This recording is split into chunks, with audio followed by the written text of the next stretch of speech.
Hi everyone, I am Shweta Srinivasan. I am a mental health therapist and the co-founder of the Mindplan.com, and I'm here today to talk to all of you about anxiety and how we can cope with it, especially during these uncertain times, during the lockdown and pandemic.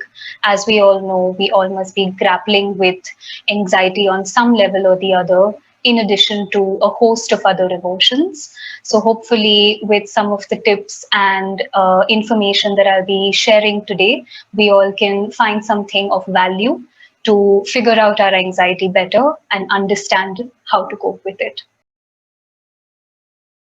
So, I think the first important thing to understand is that anxiety is just like any other normal, natural emotion. We oftentimes think that anxiety is a problem or something that we need to shun away or cure. But I think it's important to first approach anxiety with the mindset that it's an absolutely natural response to what is happening to us in the current situation with the pandemic, right? Evolutionarily, in fact, anxiety, you can look at anxiety as an internal smoke detector.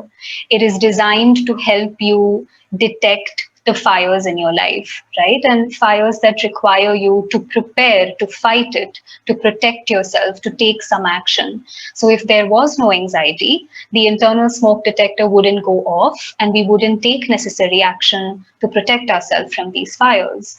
So it's important to look at anxiety as something that's really crucial in our survival. And there are many modern day fires, and I guess the most modern day fire right now is COVID-19 and the pandemic that's gotten our internal smoke detector to go off almost on a daily basis, right? So, in our anxiety is definitely a response to this fire, a response to this pandemic. So, it's important to invite it, be curious about it rather than shun it away completely. Because when we are curious about it, we'll figure out that it's trying to communicate something to us. It's communicating that something around us needs our attention and we need to turn that into action. So it is our anxiety that's getting us to do protective things like masking ourselves, double masking ourselves, right? Socially distancing, checking our vitals, our SpO2, keeping an eye out for symptoms. So we're able to take these actions to protect ourselves from COVID because of our anxiety. So I think some amount of anxiety is definitely helpful as a preparatory emotion and response. But I think it's also important to recognize when anxiety becomes debilitating in some ways. So anxiety sometimes presents itself in three different signs or symptoms. So I'll be talking about physical signs, psychological signs, and behavioral signs. So, firstly, physically, you might notice anxiety as a racing heartbeat or difficulty breathing, shortness of breath. You might notice that you're waking up in the middle of the night very many times, so you're finding it difficult to fall asleep. You might notice sweating for some people, nausea, dizziness. Many people also experience anxiety as headaches or body aches and pains. That's, in fact, one of the most common symptoms of anxiety that I've noticed. And another common one is stomach problems. I think our gut and our mental health are very closely connected. So you might notice acidity issues or constipation issues, which could also be signs of anxiety, right? Moving on to some psychological signs and symptoms, you might notice that we're thinking about worst case scenarios in all of these situations, the final worst case catastrophe scenario a lot of times. So that's probably one sign of anxiety. You might also notice irritability or increased impatience with your day-to-day tasks. You might notice that your mind is going blank or numb, or the other way around, where you're noticing that your mind is racing with a lot of thoughts, like it's on a motor, right? And I think mainly a lot of people are experiencing anxiety as fatigue, not just physical, but mental. We're feeling really tired and fatigued through the day. So that could also be another sign.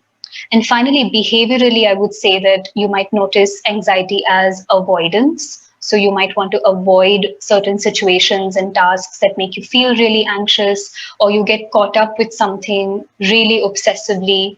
Or you might notice it as indecisiveness, unable to take decisions and thinking about decisions more than what you would otherwise do. So those are some common signs and symptoms of anxiety that we can keep an eye out for.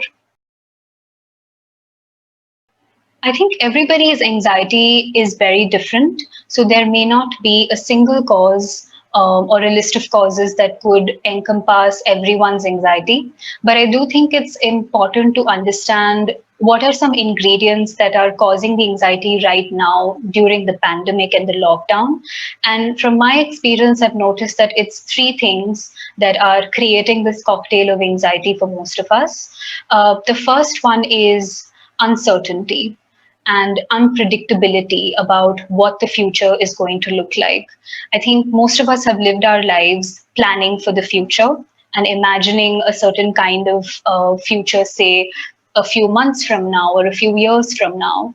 But this entire experience of the pandemic has really thrown that out of whack, and we don't know what tomorrow is going to look like. We probably don't even know what the next hour is going to look like. And we're sort of trying our best to take it one day at a time, and that can feel really unnerving and unsettling. So I think that uncertainty about the future has been a very difficult thing to cope with and make peace with during these times.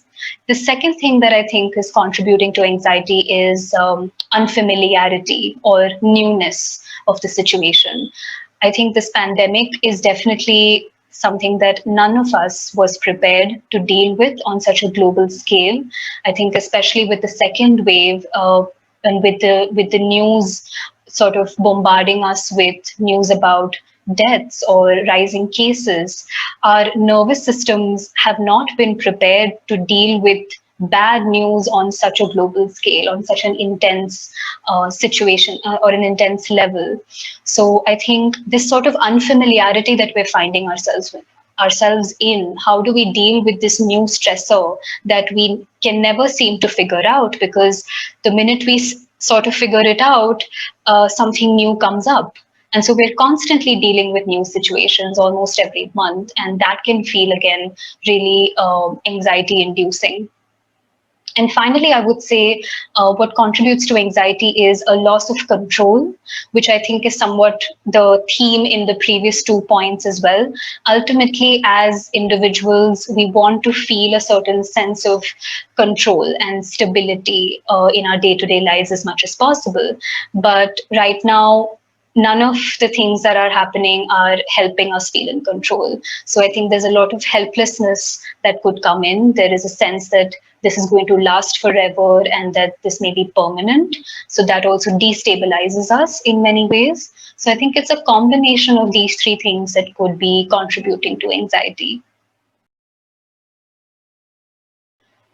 I think anxiety can be common amongst all age groups, but the reasons why one feels anxious could vary depending upon age related stressors. So, possibly young people or working professionals may have a different set of stressors versus maybe teenagers, and they will have a different set of stressors versus senior citizens or older people. So I think each age group goes through their own kind of difficulties that could be contributing to anxiety, and I think every person needs to recognize what are the stressors in my life right now that are creating that cocktail of three things that we spoke about, of uncertainty, unfamiliarity, and loss of control.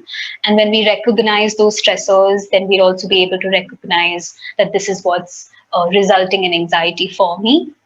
And regarding how long anxiety can last, I think it again varies from person to person. But I can say that anxiety may not completely go away because, like we said, that anxiety is an important emotion. It's like an internal smoke detector. So some amount of it, an optimal amount of it, is important for us to survive every day. But what you could notice is that as you're learning to deal with your anxiety better, you'll notice that that its intensity is more manageable, and you have more strategies at hand to turn that anxiety into more helpful action. So I think when we talk about how long it will last, I could probably say that you need to focus on how better you're able to manage your anxiety or cope with it. And do you have strategies at hand? And are you able to recognize signs of anxiety better so that you can implement those strategies at the right time?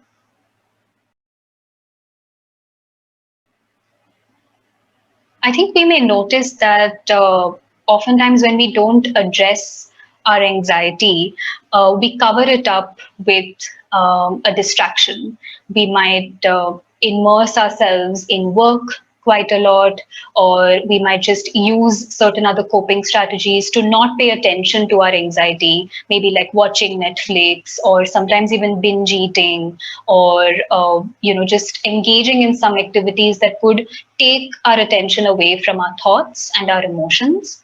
And we feel like that means that the anxiety has gone away. But to be honest, these coping strategies do serve as distractions and they help for a temporary amount of time. But if you notice that the minute you do not have this distraction, your anxiety might come bouncing back because we haven't addressed the core issue or what is causing the anxiety. So, no, anxiety may not go away by itself. And I think it's also important to understand that anxiety may not completely go away at all.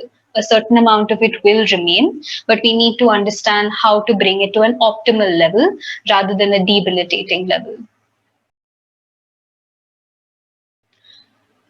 So, I have a couple of suggestions to share on how one can manage their anxiety better and cope with it. So, firstly, I think anxiety shows up most with physical symptoms, like we spoke about earlier. So, I think the first coping strategy should be to find out what one can do to relax themselves physically. And some examples I could share are deep breathing or diaphragmatic breathing, which is breathing from your belly and not from your chest. If you Google or YouTube diaphragmatic breathing, you will find many resources to teach you how to do that. And I recommend this to all my clients to spend few minutes every day just focusing on deep breathing, because the first thing that gets affected with anxiety is our breathing. We feel breathless or short of breath, or some of us may also feel like we're holding our breath a lot.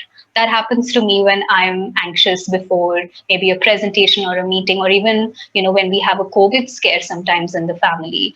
I tend to hold my breath during anxiety. So deep breathing as a practice is just reminding your body to return back to breathing, and that indicates to your body that it can relax, that the situation of anxiety can be managed. So deep breathing is definitely something I'd recommend.